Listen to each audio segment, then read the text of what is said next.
오늘 말씀 골로새서 3장 1절에서 4절 말씀 함께 읽겠습니다. 골로새서 3장 1절에서 4절 말씀 우리 한 목소리로 함께 읽습니다.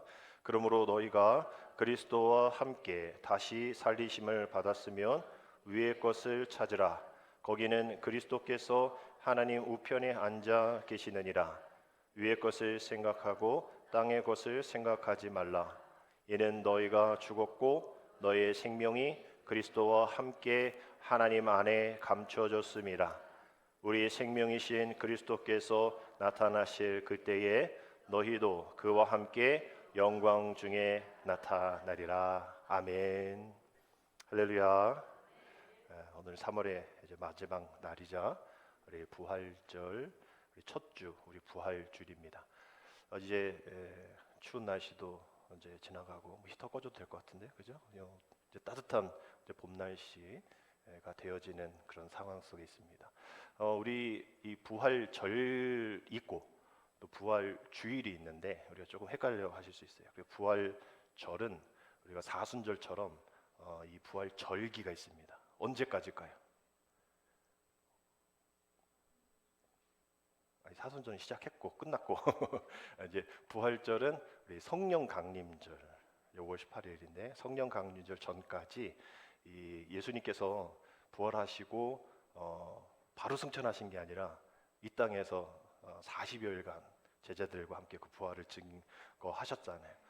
그 기간을 우리 부활절이라 얘기하고 오늘은 부활주일이라 오늘 주님이 우리 다시 사신 날이잖아요. 원래 우리가 사북, 남면, 고안 이렇게 지역 연합 교회가 있는데 저한테 계속 연락이 와요. 새벽 예배, 부활절 새벽 예배 참여하라고. 이번에는 아마 고안 중앙에서 했었던 것 같은데 장로님 참석 안 하셨어요? 고안 계신 분들은 참석 안 하셨는다고 그러는데 고안에서도 하고 사북에서도 하고 남면에서 하고 있어요. 원래 이제 오늘 부활하신 주님을 예배하는 우리 부활주일이 오늘이에요. 그래서 40일, 7주 정도 되면 7, 7이 49잖아요. 그래서 50일째에 성령이 강림하시는 걸로 우리가 생각하면서 부활절기를 보내는 그래서 부활절을 우리가 사순절과 같이 사순절에 우리가 열심히 40일 동안 우리 새벽마다 또 예배마다 또 성경을 읽으면서 여러분 40일 사순절 승리 가운데 보내셨잖아요. 열매가 있을 거 아닙니까? 그죠? 기도의 제목이 아직 이루어지지 않은 것도 있을 거 아니에요? 또 이루어진 것도 있을 텐데 그것을 또 우리가 부활의 기쁨을 오늘 그냥 계란 나눠주면서 끝이 아니라 이 40일 동안 그 기쁨을 계속 유지를 해야 하는 거예요.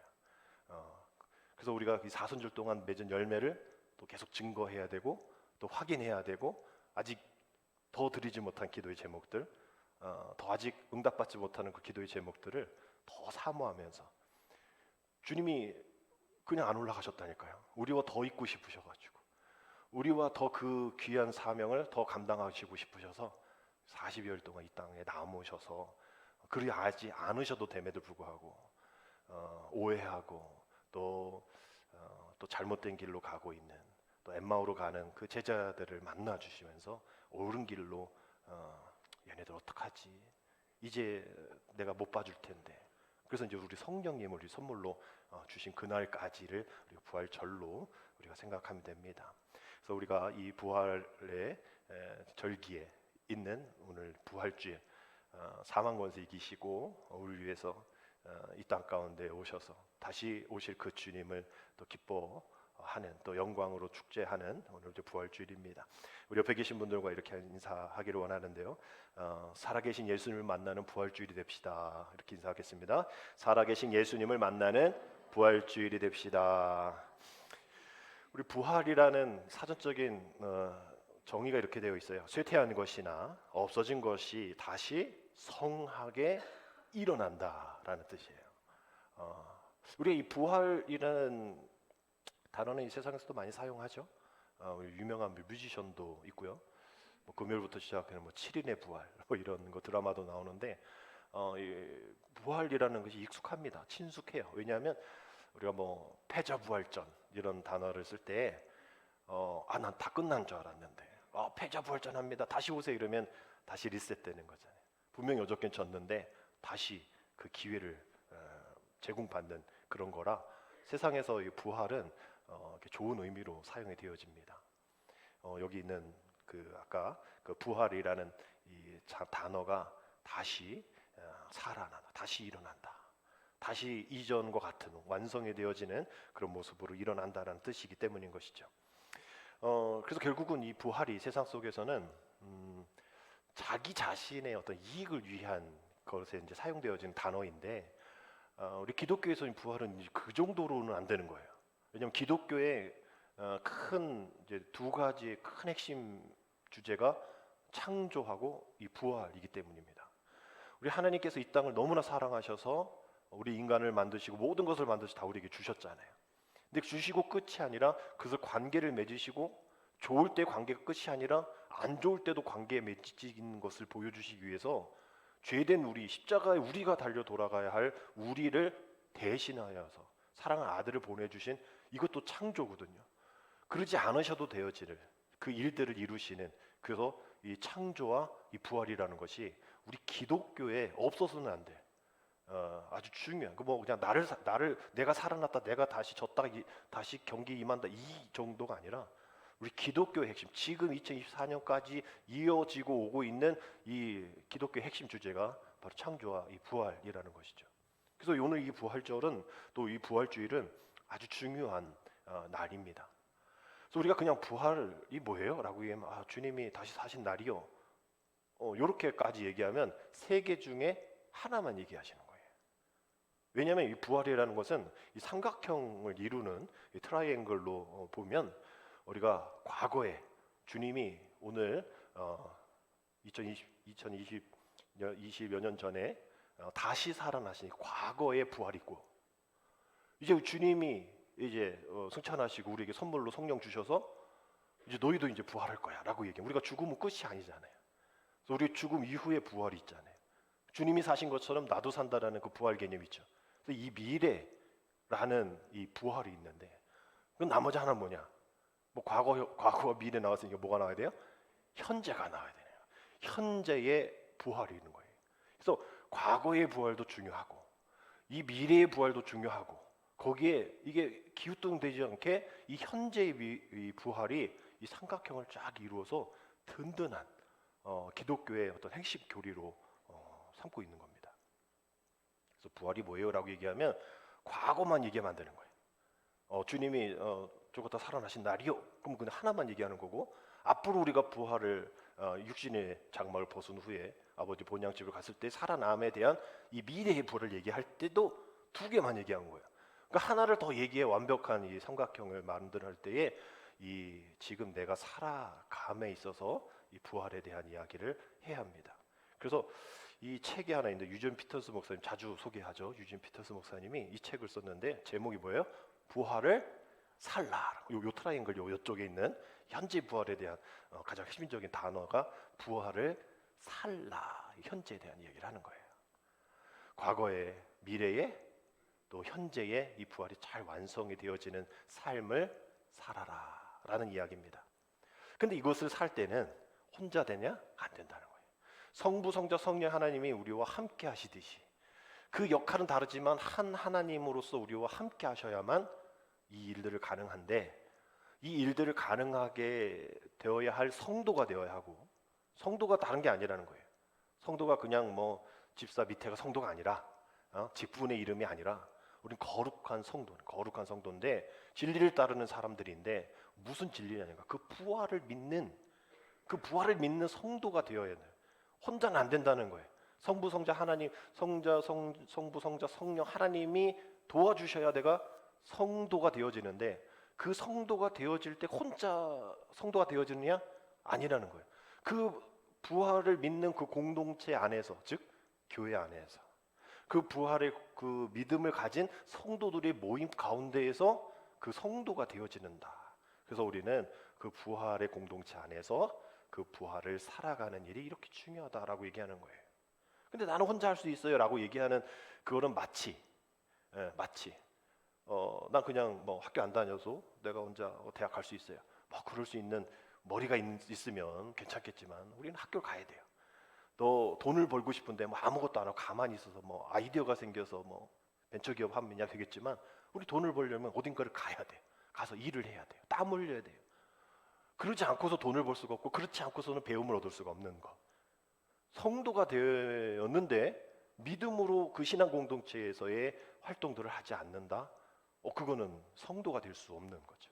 되더라도 천천히 아주 힘들게 될 수밖에. 아니 쉬운 방법이 있는데 그러한 무리가 모여 있는 곳에서 함께 그 사명을 감당하면 되어지고 내가 하겠어요가 아니라 성부 성자 성령 하나님 삼일체 하나님이 나를 도와주세요라고 하면 되어지는 일인데 그거 필요 없어요.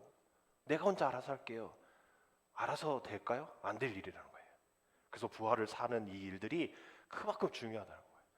과거의 부활, 미래의 부활만 믿고 난 현재 부활을 안 살겠다라고 얘기하는 것은 무너질 수밖에 없는 삼각형의 이 구조가 무너질 수밖에 없는 것이다라는 뭐 그런 얘기를 하는 책이다라고 여러분 아시면 됩니다. 그래서 이 부활이라는 것을 우리 부활주일이니까 오늘 얘기를 하면 아까 말씀드린 이 과거의 이 부활은 요한복음 20장에 있는 말씀이 그 얘기를 하는 거예요. 그럼 이 미래는 요한계시록 20장 또 외우기 쉽죠? 요한계시록 20장 뭐 그도 22장 그 쭉 가면 그 미래에 대한 부활을 얘기하고 있는 거예요. 그럼 오늘 이 현재를 살아가는 부활은 무슨 어디서 얘기하냐? 뭐 고린도서 13장 뭐 여러 가지 있겠지만 오늘 우리가 읽은 골로새서 3장이 바로 이 현재를 살아가는 이 부활을 사는 우리들의 이야기가 바로 여기 있는 거예요. 그래서 자로는 큰 산맥, 큰 산으로 보면 요한복음 20장의 과거의 부활의 큰 산과 요한계시록 20장 그 이후에 나오는 그 큰 미래의 부활과 이것을 연결해주는 작은 골짜기라고 볼 수 있는 이 골로새 3장의 말씀을 또 그 전후의 말씀을 우리가 잘 우리가 알면 이 부활 공동체 안에 우리 성도로서 우리 신앙생활을 잘 하게 될 겁니다. 그래서 오늘 말씀 앞에 골로새서 2장 12절의 말씀에 이렇게 되어 있죠. 우리 같이 읽겠습니다. 너희가 세례로 그리스도와 함께 장사되고 또 죽은 자들 가운데서 그를 일으키신 하나님의 역사를 믿음으로 말미암아 그 안에서 함께 일으키심을 받았느니라.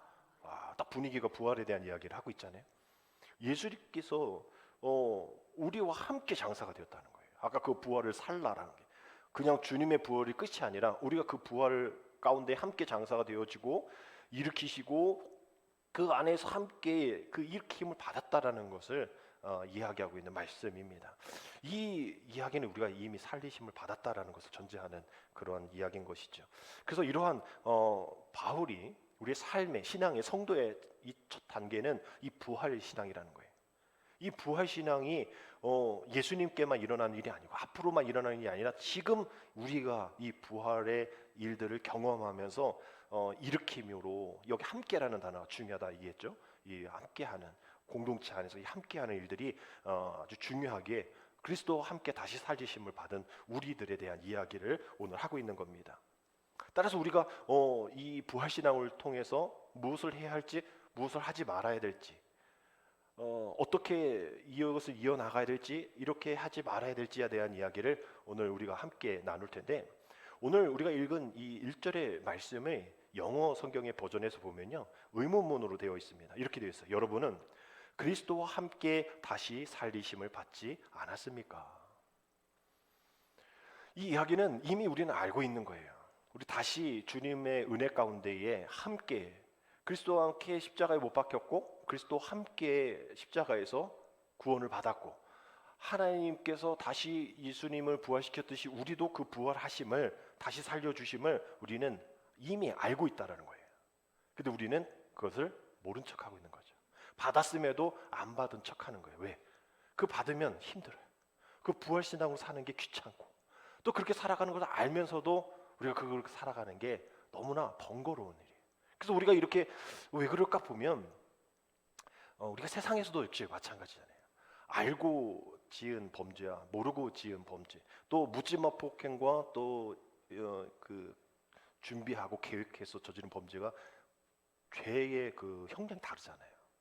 우리도 마찬가지인 거예요. 우리의 주님은 우리에게 이 말씀을 하는 겁니다. 너는 이미 그리스도 함께 십자가에 달렸고 그리스도 함께 다시 살리신 걸 넌 알지 않냐? 이게 뭡니까? 넌 왜 근데 이렇게 살아? 왜 이렇게 생각해? 왜 이러한 목표를 가지고 나가? 너 그리스도와 함께 다시 살리심 받지 않았어? 라고 묻는 질문인 거예요. 빌 골로새 교회 교인들에게 이야기하는 거지만 지금 우리들에게 질문하고 있는 질문입니다. 3절에 보니까 뭐라 되어 있어요? 이미 너희가 어떻게 되었고? 죽었고 라고 되어 있죠. 너희 생명이 그리스도와 함께 하나님 안에 감춰져 있지 않느냐. 너가 이미 죽었어. 근데 왜 아직도 살아있지? 오늘 이 골로새 교인들에게 너 왜 아직도 살아있어? 라고 바울이 이야기하는 것이 바로 주님이 우리에게 너는 이미 죽었잖아. 그리고 이미 다시 살아났잖아. 부활의 공동체 아니야? 라고 이야기하는데 우리가 그 공동체 안에서 그렇게 살아가지 못하는 거예요. 그래서 우리가 그렇게 살지 못하는 그 현장을 골로새서 이 3장에서 어떤 삶이었는지를 보여주고 있는 겁니다. 그래서 우리가 읽진 않았지만 이 세 부분으로 5절, 8절, 11절의 이 세 부분으로 부활을 또 그 죽음을 아는 사람들이 왜 이렇게 살지라는 그 영역을 세 가지로 얘기하면서 5절에는 이렇게 얘기합니다. 그러므로 땅에 있는 지체를 죽이라.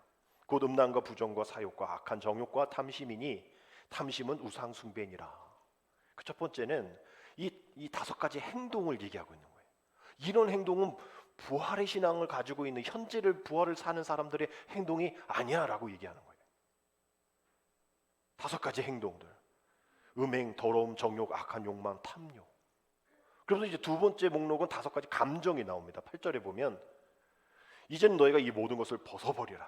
곧 분함과 모염과 악의와 비방과 너희 입에 부끄러운 말이라. 이 다섯 가지 감정들, 분노, 격분, 악의, 비방, 부끄러운 말들, 부활의 신앙을 가지고 있는 사람들의 말 속에 나와 일들이 아니다라고 얘기를 하는 거예요. 그리고 세 번째는 11절에 관계에 대한 다섯 가지 관계를 얘기하고 있습니다. 거기에는 헬라인이나 유대인이나 헬라파나 무할레파나 야만이나 수구리아인이나 종이나 자유이나 차별이 있을 수 없나니 오직 그리스도는 만유시오 만유 안에 계시니라라고 되어 있는 거예요.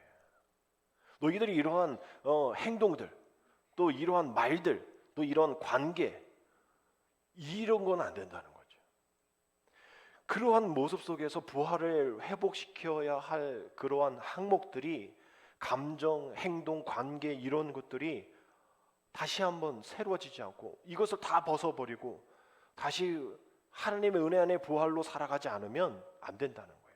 그래서 오늘 이 11절의 마지막에 있는 말씀 그 앞에 있는 것까지 다 하겠죠. 뭐 이런 것은 있을 수 없다라고 돼요.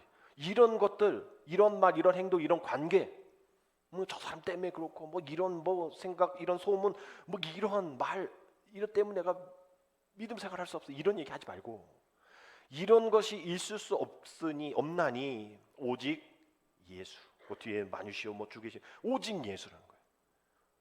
오직 예수.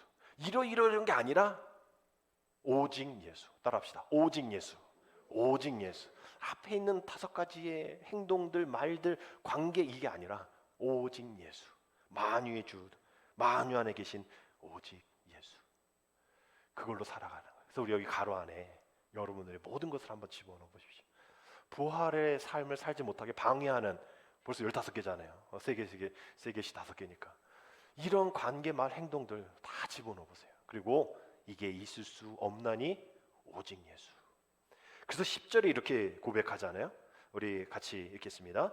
새 사람을 입었으니 이는 자기를 창조하신 이의 형상을 따라 지시기까지 새롭게 하심을 입은 자니라 라고 했어요. 저는 이 표현 참 좋아요. 새 사람을 입으라. 우리 한번 다시 한번 따라할까요? 새 사람을 입으라. 새 사람을 입으라. 이게 어법으로 문법으로 맞는 얘기인가요? 사람 어떻게 입어? 옷을 입어라. 명품을 입어라. 뭐 두꺼운 옷을 입어라가 맞는 얘기잖아요. 근데 새 사람을 입으라. 새 사람을 입었으니 아주 중요한 이야기를 하고 있는 거죠. 우리 전에도 말씀드렸듯이 들어오는 우리 예배 출입문에 거울이 하나 있다라고 생각을 하라 했죠. 그 거울을 통해서 비춰진 나의 모습. 아 오늘 화장 잘 먹었네. 또 명품 입었네. 또 살 좀 빠진 것 같네. 이런 걸 보는 거울이 아니라 나를 적나라하게 보여주는 그 거울. 다른 사람이 보는 그 거울이 그 모습이 아니라 하나님만이 볼 수 있는 그 모습을 비출 수 있는 그 거울.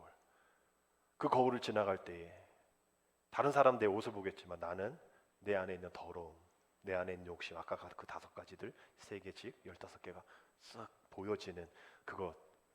이제 그래서 우리 교회를 탈의실로 삼으라 말씀을 드렸죠. 교회 안에 왔으니 이런 것을 다 벗어버리고 예수 그리스도로 옷 입고 새 사람으로 옷 입고, 어떤 옷, 어떤 명품, 그 세상에 어떤 다른 명품이 아닌 자기를 창조하신 이의 형상을 따라 어디까지? 우리가 생각하고 있는 지식에까지, 겉모습만이 아니라 내 마음의 중심까지, 내 생각까지 새롭게 하나님께서 리스트해 주시고 재부팅해 주시는 그러한 옷을 입은 자가 되어야 한다. 이런 사람들이 현재의 부활을 살아가는 사람들이다 라고 얘기를 하는 거예요. 우리가 이런 일들이 왜 잘 안 될까요? 옛 본성 그대로 우리가 예배당 나오고 왜 본성 그대로 나갈까요? 말씀드렸듯이 세상에서 이 옛 본성으로 살아가는 게 편하거든요. 세상에서 그리스도 옷 입으면 불편하거든요. 세상에서 내가 예수 믿는다는 것을 알려주지 않으면 편하거든요. 그러니까 우리는 옛 본성이 편하냐? 옛 본성이 나쁜 거 알아요. 그리스도로 옷 입어야 되는 거 알아요. 새 사람 옷 입어야 되는 거 알아요. 그러고 싶어요. 근데 그러고 싶지만 그렇게 하면 세상에서 약간 따당하는 이러한 쟤는 교회 다니는 사람이야 이렇게 되어지는 그런 모습 속에서 내가 세상의 일들을 좀 자연스럽게 그들과 어울려서 하지 못하는 그런 불편함이 있다라는 거예요. 그거는 세상에서 그럴 수 있죠. 근데 우리가 하나님 앞에서도 그럴 필요 없잖아요. 하나님 앞에서 하나님 나를 만드신 우리 형상을 통하여서 우리를 만드신 분 앞에서까지 우리가 그럴 필요 없잖아요. 옛 모습으로 나갈 필요가 없잖아요. 세상에서 그렇게 할 수도 있죠. 그래야 세상에서의 관계가 형성되어지니까 그럴 수 있다 치더라도 우리 하나님과의 관계 속에서도 그럴 필요는 없다라는 것이죠. 그리고 우리는 결국은 마음을 열고 우리의 옛 사람 벗어버리고 하나님 앞에 나아가는 이것이 부활을 살아가는 우리들인데, 우리는 여전히 그렇게 나아가면 불편하다 생각하는 거예요. 세상의 불편함을 가지고 하나님 앞에 불편함으로 나가는 겁니다. 그러니까 하나님의 마음, 하나님의 말씀, 하나님의 그 기쁨을 알지 못하는 거예요. 왜? 내 마음을 열지 않으니. 여전히 옛 사람의 마음이니까 마음이 안 열리는 거예요. 열리지 않으니 말씀이 들어오지 않는 거예요. 말씀이 들어오지 않으니 이해가 안 되는 거예요. 자기의 생각대로 이해하려고 하니까, 자기 생각대로 깨달으려고 하니까 감동이 없는 거죠. 실증이 나는 겁니다. 그러니까 거기까지는 그래도 이해는 할 텐데 그 다음은 어떤 단계까지 갑니까? 의심하게 되어지는 거예요. 그 다음 단계는 판단력을 상실하게 되는 거예요. 이게 하나님 말씀인지 이게 사탄이 주는 말인지를 구분을 못하는, 이게 옛 사람인지 이게 새 사람을 입은 사람인지 구분을 못하는, 그래서 결국은 내 판단으로 행할 수밖에 없는 것. 그리고 더욱더 예수 그리스도를 부활을 믿을 수 없는, 그 현재의 부활을 살아가지 못하는, 그저 과거의 부활만, 미래의 부활만 갖고 불안하게 살아가는 우리들의 믿음 생활의 모습이 있다는 거예요. 이렇게는 부활의 증인으로 살아갈 수가 없다라는 겁니다. 우리가 이 세상을 살면서 부활의 증인이 되어야죠. 근데 그게 어렵잖아요. 어렵다고 하지 말아야 됩니까? 하지 말아야 될 일들인가요? 그것은 진리이기 때문인 것이죠. 어떤 목사님이 운전을 어떤 분의 차를 타고 가는데 그 친구분이 이제 학교 선생님, 교장 선생님, 이런 선생님이었나 봐요. 그래서 그 교장 선생님이 운전을 하고 옆에 목사님 타고 뒤에 선생님 와이프가 뒤에 타는 거. 그래서 이렇게 차를 타고 가는데 학교 앞을 지나가니까 학교 얘기하겠죠. 학교 선생님이니까. 그래서 요즘 스쿨존 40km, 30에서 40 넘어갔나요? 40km가 저쪽 막 얘기하면서 사고가 났대, 이런 얘기하면서 막 얘기하다가 그 뒤에 있는 부인이, 만약에 이 두 분이 차를 타고 가는데 CCTV도 없고 그런다 이 스쿨존인데 아이가 갑자기 튀어나와서 탁 쳤는데 아이가 그래도 많은 부상은 있지 않았지만 이거 걸리면 또 많은 피해가 생길 텐데 CCTV도 없고 본 사람도 없어요. 그러면 목사님이 내 남편을 조금만 얘기만 잘해주면 이게 깨끗이 없어지는 일도 될 텐데 목사님 같으면 어떻게 하실 거예요? 라고 얘기하니까 친구가 얘 목사인데 정직하게 얘기하겠지, 이제 이런 대화였던 거예요. 근데 이 대화의 결과가 있습니다. 미국에서는 70%를 이제 신고를 한대요. 친구지만 70%가 잘못했다라고 얘기를 한대요. 근데 우리 한국 데이터가 있는데 한국 데이터는 20%만 신고한다는 거예요. 그 안에 목사가 있는지는 잘 모르겠어요. 목사이니까 해야 되는 게 아니라 친구이잖아요. 만약에 벌점이든지 뭐가 뭐 지금 몇 점인가 60점인가 그 넘어가면 뭐 취소되고 막 이런 게 있는데 하여튼 거기에 눈만 감아주면 친구가 아무 얘기 안 해주면 그래도 부탁을 하게 되어지면 뭐 요즘 뭐 음주운전하다 걸리면 뭐 대리기사가 와가지고 막 하기도 하고 친구가 가르치기도 막 이런 게 있잖아요. 우리 한국이 20%밖에 신고를 안 한다는 거예요. 그 결과는 우리 한국 민족이 정직하지 않아가 아니라 정의롭지만 그 정의로운 것보다 더 높은 게 바로 사사로운 정이라는 거예요. 오랜 정, 공의, 정의, 진리보다 위에 있는 게 우리 한국의 정서는 정이라는 거예요. 그 초코파이 얘기하는 거죠. 정이라는 거예요. 우리 믿음의 삶도 마찬가지입니다. 우리 교회 안에서도 마찬가지예요. 우리 교회 밖에서도 마찬가지예요. 우리가 그 하나님의 진리라는 것이 이 온 우주를 다 덮을 만큼 진리이고 제일 우선시해야 되는데 우리 믿음의 사람들조차도 그 위에 사사로운 내 개인 감정, 사사로운 정을 또 오래됨, 좋은 게 좋은 거라는 것을 덮어버린다는 거예요. 이것이 부활을 사는 현대 기독교인들의 모습이라는 겁니다. 결국 이러한 모습 속에서 증인의 삶이 그렇게 힘들다는 거예요. 그렇게 제한이 생긴다는 거예요. 공의인가 어떤 사사로운 정의인가 흔들리게 되어죠. 70%가 흔들려, 80%가 흔들렸으니까 그런 선택을 했겠죠. 또 유혹을 받고 권력의 압박을 받고 또 오랜 것이 더 좋은 거, 편한 게 편한 거고 좋은 게 좋은 거라는 이야기를 유혹을 듣기 때문에 우리 믿음의 사람들의 증인의 삶도 마찬가지인 거예요. 그 주님의 증인이 되려면 이것을 선택하면서 흔들리는 것이 아니라 흔들리는 이 순간조차도 없어야 된다는 거예요. 망설이는 그 순간도 없어야 된다는 거예요. 주님의 증인이 되려면 이 목숨을 바치는 것이 내 어떤 그 툭 치면 아 하고 찔리면 아 하듯이 우리의 어떤 바로 즉각적인 반응이 되어야 한다는 거예요. 한번 해볼까? 하면 내게 어떤 이득이 있을까? 이걸 재고 이걸 생각하는 그 시간이 있는 것이 아니라 그래야죠. 당연히 그래야죠. 부활을 사는 증인은 바로 그렇게 살아야죠.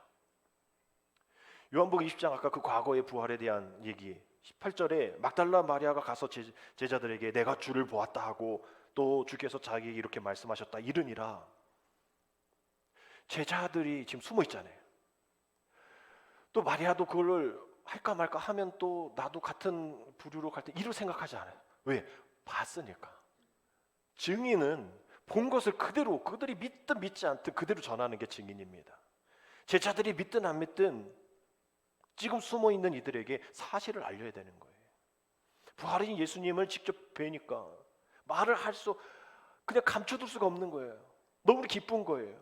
우리도 어떤 뭐 맛집이든 뭐 영화든 좋은 게 있으면 누가 뭐 알려달라고 했나? 맨날 알려주잖아요. 야 이거 거기 가서 먹어봐. 이거 봐봐. 이 책 봐봐. 여기 가봐. 우리가 막 전하잖아요. 내가 언제 알려달라고 했냐고.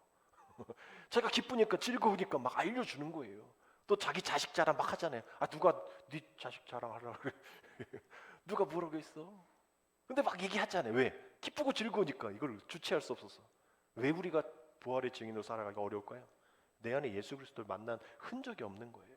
그 스티그마, 그 기쁨이 없는 거예요. 그러니까 얘기할 게 없는 거예요. 오히려 누가 얘기하면 야 그 집 가보니까 맛없다. 맛없던데? 그 아들 뭐 야야 그 뭐 별거 아니야. 우리 아들이 더 잘해 막 이렇게. 이게 뭐 축복해주고 축하해주고 잘했다 해줘야 되는데. 유빈이가 또 어제 또 단팥빵 맛있게 양 반팥빵 단팥빵 줘서 맛있게 먹었는데 제가 야 파리바게트 더 낫다 야 이러면 돼 안 돼? 안 되잖아요. 야 어떻게 이렇게 만들었어? 정말 맛있어서. 정말 그런 거죠. 축복해 주리고 축하할 일이고 저 잘하는 일이잖아요. 우리 거기에 대해서 즐거운 반응을 해야 되는데 우리 안에 기쁨이 없으니 늘 불안하니. 근데 중요한 건 뭔지 아세요? 왜 그럴까? 왜 제자들이 그 많은 증인, 우리 베드로가 3번 부인하듯이 제자들이 3번 그 증인의 이야기를 듣고 다 거절한 거예요. 왜 그럴까? 지금 자기 앞에 있는 게 더 큰 거예요. 자기 앞에 뭐가 있어요? 죽음이 더 큰 거예요. 지금 생명이 더 중요함에도 불구하고 제자들이 그렇게 두려워할 수밖에 없는 것은 그냥 부활하신 주님의 생명이 그들에게 더 다가오는 것이 아니라 그들 앞에 놓여진 죽음이 더 이들에게는 더 힘든 거예요. 더 구체적인 거예요. 야, 예수님께서 얘기해 주셨는데도 불구하고 그를 못 알아듣는 거예요. 왜? 죽음이 너무나 확실하게 믿어지니까. 결국 우리 사람들은 자기가 확실히 믿는 쪽으로 갑니다. 오늘도 선거 하시는 분 왔다 가신 것 같은데 좀 조용한 것 같아요. 옛날에는 막 줄 서서 막 하더니 요새 왜 우리 교회는 정당이 정해져 있나요? 안 오시네. 양쪽 정당 오셔가지고 막 더 큰 교회 가셨나 보다. 아깝네. 하여튼 맨날 그랬잖아요. 여기 선거하면 빨간색, 파란색 다 1번, 2번 막 나머지는 안 오시고 양쪽으로 막 쏘셔가지고 막 자기들 얘기하는데 지금 바뀔까요? 안 바뀌어요. 결국 자기가 확실히 믿어지는 그쪽으로 갑니다. 누가 뭐라 그래도 누가 뭐라고 이러면서도 가요. 자기가 믿는 쪽으로 가는 거예요. 제자들의 지금 죽음이 자기 믿음인 거예요. 난 이렇게 다 죽겠구나. 어떻게 하면 죽지 않을까? 어떻게 하면 덜 힘들게 죽을까? 이 생각만 하니까 아무리 생명이, 아무리 증거가 안 들어오는 거예요. 저는 이것을 죽음의 플로팅이다라고 얘기합니다. 사탄은 이걸 원하는 거예요.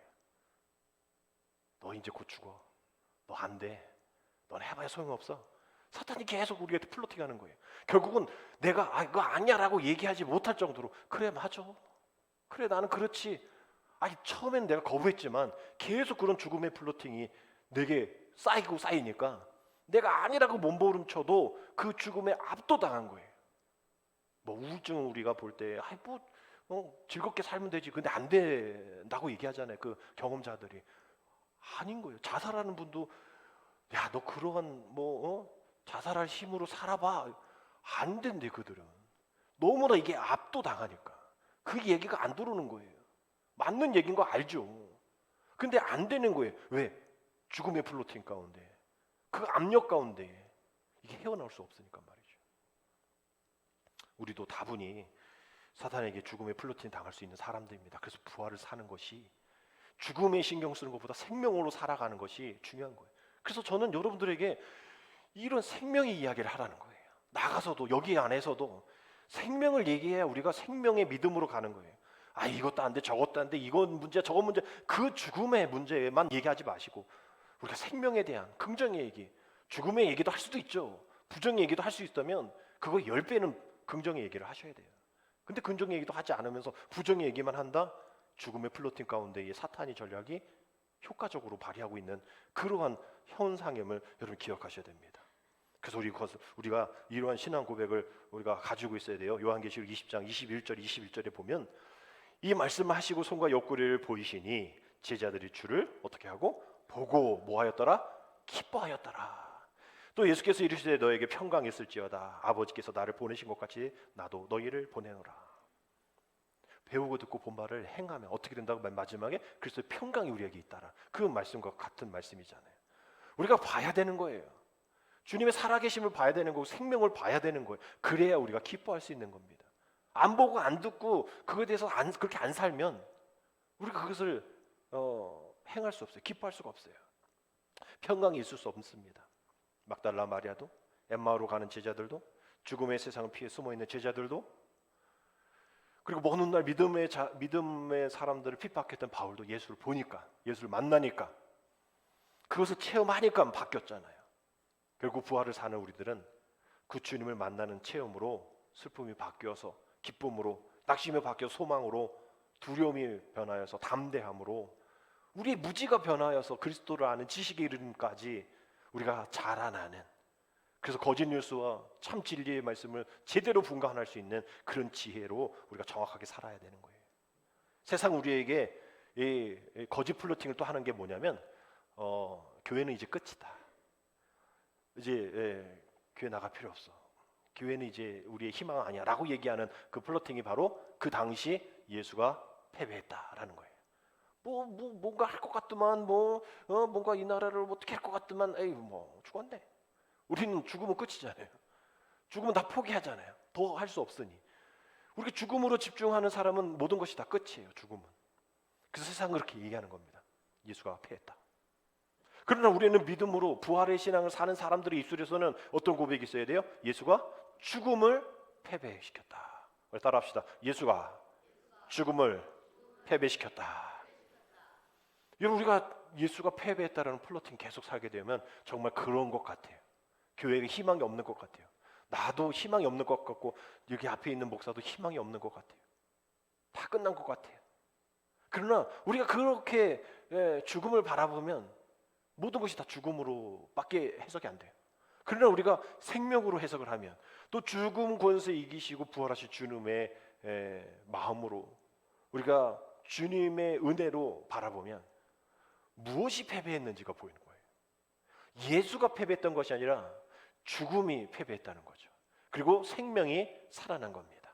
이것이 부활절기 가운데 우리 사순절을 보낸 우리에게 이 앞으로 부활절 50절기를, 우리가 50일을 어떤 모습으로 살아갈 것인가. 예수가 패배했다라는 것에 집중해서 나는 못할 수 없어, 우리는 할 수 없어, 이 교회는 끝이야, 이런 것이 아니라 그 죽음, 우리가 실망할 수밖에 없고 부인할 수밖에 없는 그 죽음을 패배시킨 그 예수 그리스도의 승리의 소식을 우리가 전하며 살아가는 건 어렵지 않거든요. 주님처럼 나의 원대로 마시고 아버지의 뜻대로 하옵소서. 왜냐하면 아버지가 옳았기 때문입니다. 아버지가 옳았기 때문입니다. 이 주님의 기도는 아주 중요해요. 세상이 옳은 것이 아니라 아버지가 옳았습니다. 죽음을 이기신 그 아버지가 옳았습니다 라는 그런 고백인 것이죠. 그리스의 유명한 작가, 이름도 좀 카잔카키스 뭐 이런 유명한 작가가 하나 있는데, 이분이 이제 수도원을 여러 군데를 돌아다니면서 이제 글을 쓰는 거예요. 근데 어떤 수도원을 갔더니 막 금방 쓰러질 것 같은 수도사를 만난 거예요. 그래서 수도를 하니까 힘들었구나. 그래서 이제 질문합니다. 수도님, 아직도 사탄과 그렇게 맹렬하게 씨름하고 싸우고 계십니까? 힘들어 보이십니다.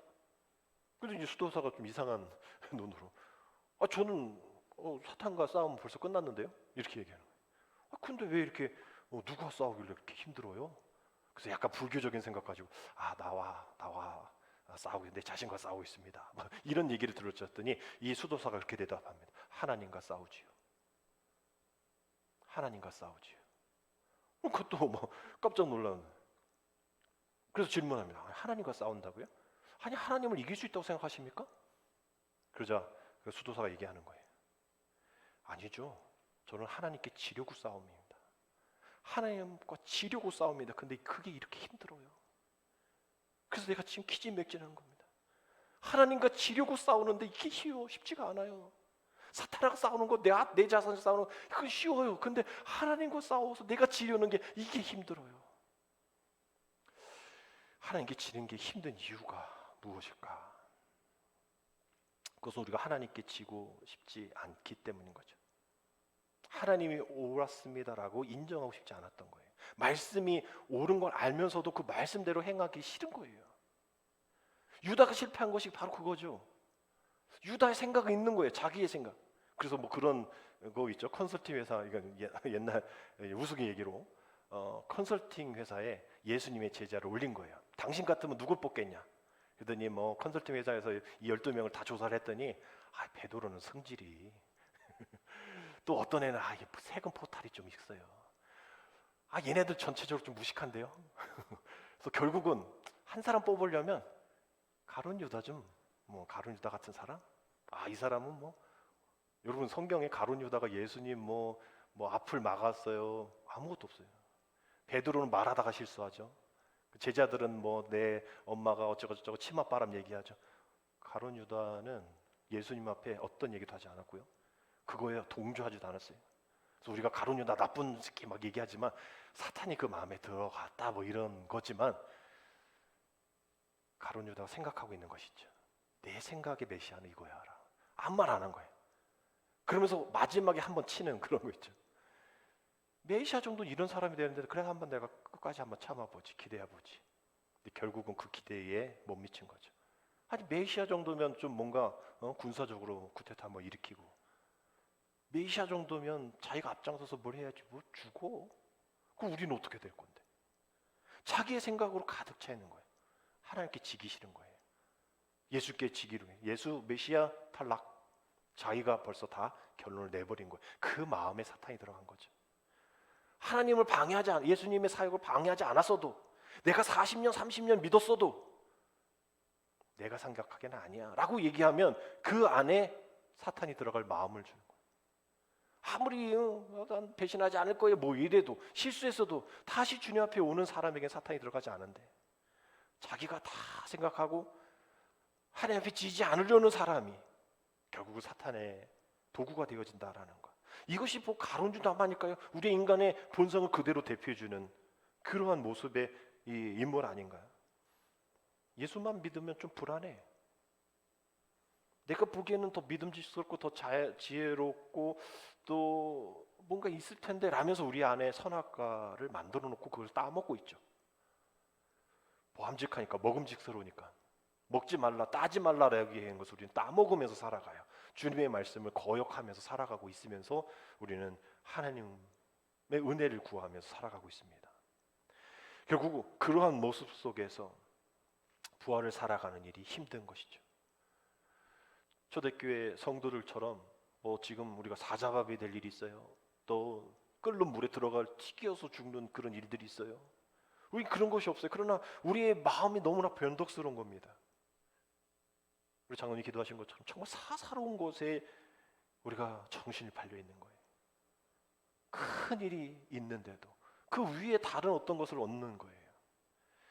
결국은 우리의 모든 것을 정신을 차리고, 제가 옳은 것이 아니라 하나님이 옳았습니다. 하나님 앞에 싸울 존재도 아닙니다. 하나님이 옳았습니다. 하나님이 이기십니다라고 고백하는 것이 부활을 사는, 현재를 살아가는 우리들의 삶의 태도가 되어야 합니다. 오늘 우리 성찬 예식을 할 때에 다시 한번 살아나는 부활을 기념하면서 이 떡과 포도주를 먹고 마시면서 예수 그리스도의 피, 예수 그리스도의 몸, 우리 무교병으로 우리가 해서 좀 뻑뻑합니다. 그러면서 또 짜증 날 수도 있어요. 너무 뻑뻑한데, 저도 먹다가 뭐 하면 목이 킥킥거려가지고 좀 바꿀까? 또 좀 소프트한 우리 어머니 아버지가 하셨던 그 카스테라, 오늘도 카스테라 먹고 왔는데, 그 카스테라 저는 성찬하면 늘 어렸을 때 그 기억이 나요. 카스테라 안에 것만 쓰기 때문에 겉에 거, 그 달달한 걸 다 빼거든요. 그럼 저는 아침이 그거였어요. 카스테라 겉으로 단 거, 그 성만찬만 기다렸던 어렸었던 기억이 있는데, 다 조미가 돼 있잖아요. 그거는 사실 단 게 다 조미가 돼 있고, 그거 말고 이것은 예수님 이스라엘에서 수입한 거기 때문에 아무것도 넣지 않은 예수님 시대 그 무교병이거든요. 아무것도 들어가 있지, 퍽퍽해요. 그러나 이것이 찢겨지는, 아무 세상에 그것이 들어있지 않고 오직 생명만 들어있는 그 떡. 근데 포도주는 약간 좀 뭐가 가미돼 있어서 좀 그렇긴 한데, 하여튼 우리가 이렇게 성만찬을 통해서 하나님, 다시 한번 내가 부활의 신앙으로 살아가기 원합니다. 내가 옳지 않았음을 고백합니다. 하나님의 옳았음을 고백합니다. 이제 이렇게 살겠습니다. 오늘 성만찬 예식 통해서 여러분 그 부활의 신앙을 살아가는 저와 여러분 되셔서 우리 앞에 놓인 새로운 역사를 위해 함께 달려가는 부활 신앙을 살아가는 저와 여러분 되시기를 주님의 이름으로 축복합니다. 기도드립니다. 우리 성찬 예식 우리 집례자들 나오시기 바랍니다. 전능하시고 영원하신 하나님, 이날 하나님께서 아들을 통해 죽음을 정복하시고 우리에게 영생의 길을 열어주심을 감사드립니다. 부활의 영광 속에 풍성한 삶이 회복되고 영원히 주님의 백성으로 자유케 되어 우리도 그 부활의 기쁨에 동참하게 하여 주옵소서. 이 시간 성만찬 예식을 통하여서 그 부활의 신앙 가운데 참여하길 원하오니, 이 성만찬 예식을 함께 먹고 마심으로 성령으로 우리를 새롭게 하여 주셔서 우리도 다시 살아나 생명의 은혜 가운데 다시 한번 살아나는 귀한 은혜를 허락하여 주옵소서. 예수님의 이름으로 감사하며 기도드립니다. 아멘.